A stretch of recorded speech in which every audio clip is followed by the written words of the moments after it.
The moon hung low over the twisted trees of Transylvania, a pale disk casting long shadows that danced across the forest floor. The air was thick with the scent of damp earth and decaying leaves.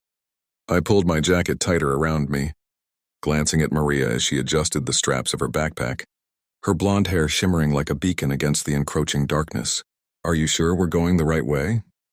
she asked, her voice a mix of excitement and apprehension. I shrugged, feeling the weight of uncertainty settle in my stomach. "The map says we're close. Just a little further and we'll find that waterfall." She looked at me, her eyes wide. "You mean the one that supposedly has magical properties?" "The stories about it are intense." "Intense is one way to put it. But it's just a waterfall, right? We'll get our pictures and head back before dark." I nodded, trying to convince myself as much as her. As we trudged deeper into the woods, the sounds of the forest seemed to shift. The wind whispered through the branches, a low sigh that sent chills down my spine. I glanced back at Maria, who was staring up at the trees, her brow furrowed. "Andrew, do you hear that?" she whispered, her voice barely above a breath. "Hear what?" I asked, squinting into the shadows. She hesitated before replying, "I don't know. Just something." I rolled my eyes, trying to shake off the unease creeping in. "It's probably just some animals. Let's keep moving." But as we continued, the sounds grew more distinct. Low growls and rustling leaves. I could feel the hairs on the back of my neck stand erect. "Maybe we should turn back," Maria suggested, her voice trembling slightly. "No way, we're too close now." I forced a smile, hoping to mask my own growing dread. Just a little further. The trees loomed larger as we walked, their gnarled branches reaching out like skeletal hands. With each step, the atmosphere thickened, and the shadows deepened, closing in around us. Then we stumbled into a clearing, and there it was, the waterfall, cascading over the rocks, shimmering under the moonlight. "Wow," Maria breathed, her fear momentarily forgotten as she stepped closer to the water's edge. I joined her, the sound of the rushing water drowning out the eerie noises of the forest. "This is it." We made it. But my triumph was short-lived. From the corner of my eye, I caught movement in the trees. I turned sharply, heart racing, but saw nothing. Just shadows. "Andrew?" Maria's voice was small, and I could feel her tension radiating off her. "Yeah, I saw something too," I admitted reluctantly. "Let's snap a few pictures and get out of here." As I fumbled with my phone, the atmosphere shifted once more. The sounds of the forest faded, replaced by an ominous silence. My fingers shook as I aimed the camera at the waterfall. "Say cheese." Maria laughed, trying to lighten the mood. "Cheese," I echoed, trying to maintain some semblance of normalcy. But my laughter felt hollow. Suddenly a howl pierced the silence, echoing through the trees, a bone-chilling sound that sent a wave of panic crashing over us. "Did you hear that?" Maria's eyes widened, her grip tightening on my arm. "Yeah," I said, my voice barely above a whisper. "We need to go, now."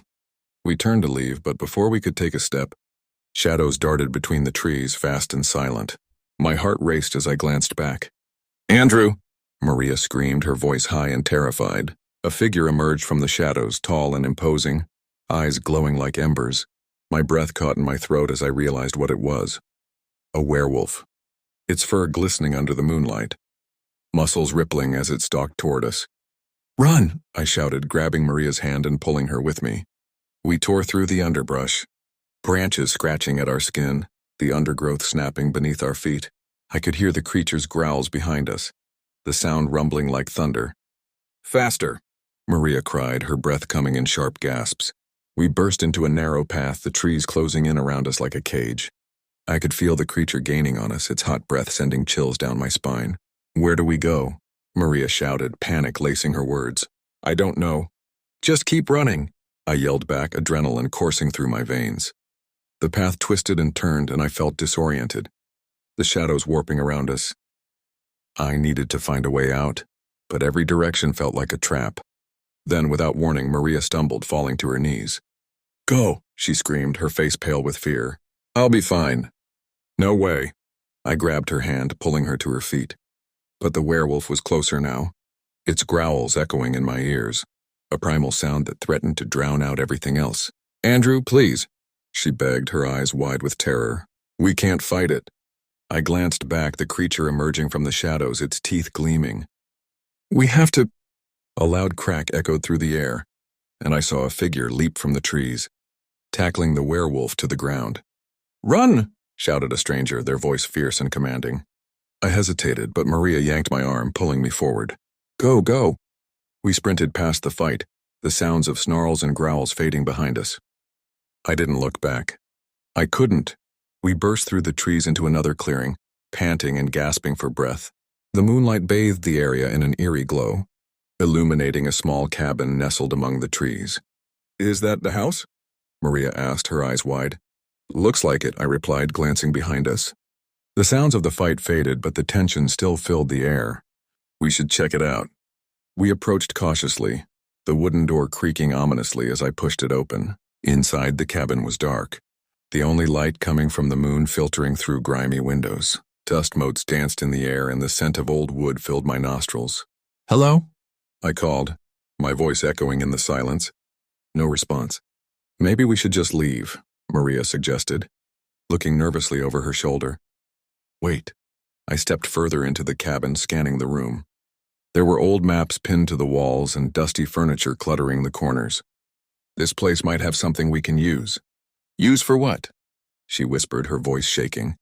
"Defending ourselves," I replied, trying to keep my voice steady.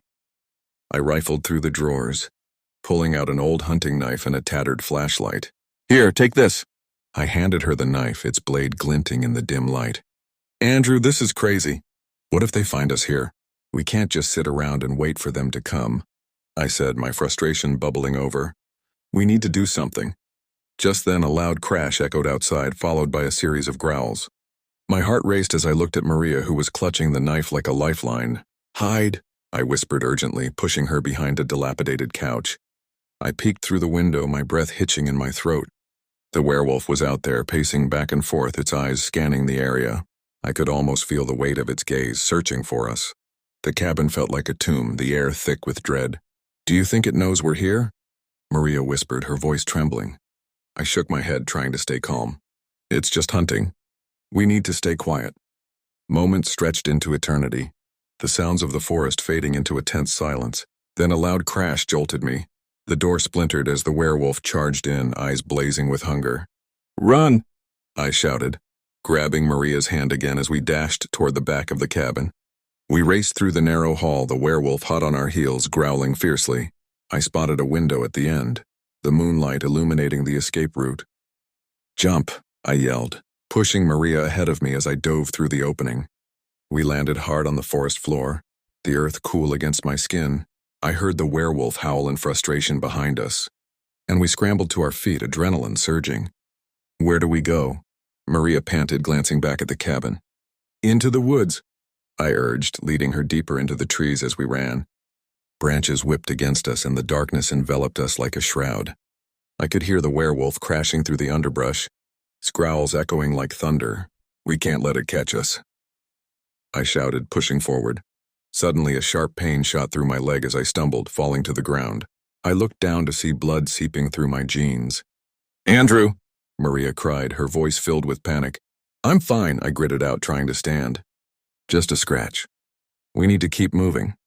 But as I pushed myself up, the werewolf emerged from the shadows, eyes locked on us with predatory intent. "Run!" I yelled again, shoving Maria ahead of me. I turned to face the creature, brandishing the knife with unsteady hands. It lunged at me, jaws snapping, and I barely dodged its attack. "Get away!" I shouted, slashing the blade at it. It howled in fury, the sound echoing through the night as it recoiled, eyes narrowing in anger. "Andrew, please." Maria's voice broke through my focus, and I felt a surge of determination. I couldn't let it have her. With a roar, the werewolf lunged again, and I swung the knife, catching its side. It howled, a sound filled with rage and pain, before backing off momentarily. "Now!" I shouted, grabbing Maria's hand once more. We ran, the forest a blur around us as we navigated through the trees, breathless and terrified. "Where are we going?" Maria asked, her voice strained. "Anywhere but here," I replied, pushing through the underbrush. But the growls followed us, relentless and hungry. The world felt like it was closing in, the shadows twisting and turning around us. Then we broke through the trees into a clearing, and in the center stood a stone altar, ancient and covered in moss. My heart raced as I spotted symbols etched into the surface, ritualistic markings. "Andrew?" Maria's voice trembled as I approached the altar. What is this place? Maybe it's a way to stop them, I suggested, glancing back toward the forest. The werewolf was still coming, its growls growing louder. Are you crazy? Maria said, fear lacing her voice. We can't stay here. I need to try, I insisted, desperation clawing at my insides. If we don't do something, it'll kill us.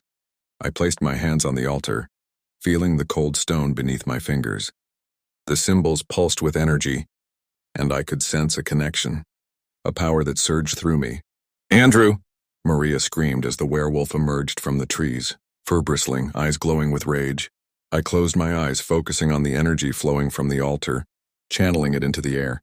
Get back! I shouted, my voice echoing with newfound strength. The werewolf hesitated, growling low as if sensing the shift in the atmosphere. I opened my eyes, locking my gaze with the creature's fiery stare. Leave us, I commanded, feeling the power surge through me. The werewolf snarled, but the energy pulsed, resonating with the symbols on the altar. Please, Maria whispered, tears glistening in her eyes. Make it stop. With one final surge of strength, I shouted, Begone! The ground shook and the werewolf howled, the sound piercing through the night. It staggered back, eyes wide with confusion and fear. Then with a final growl, it turned and fled into the shadows, disappearing into the depths of the forest. Silence enveloped us, the tension dissipating like mist in the dawn. I sank to my knees, breathless and trembling, the energy from the altar still humming in the air. Did we do it? Maria asked, her voice shaky. I think so, I replied, my heart racing as I looked around. But we need to get out of here. We stood together, the weight of our near escape settling over us like a heavy blanket. Andrew, I was so scared, Maria confessed, her voice small. I know, I said, taking her hand. But we made it. We survived. As we turned back toward the path, I couldn't shake the feeling that the forest still held secrets, that the shadows had eyes watching us even now. But we had faced the darkness together, and that made all the difference. Let's find a way out, I said, glancing one last time at the altar before stepping into the trees. Together, Maria replied, her grip tightening on my hand. And as we walked back into the night, the moon shone bright above us, lighting our path as we ventured back to the world beyond the forest, leaving the horror behind, at least for now.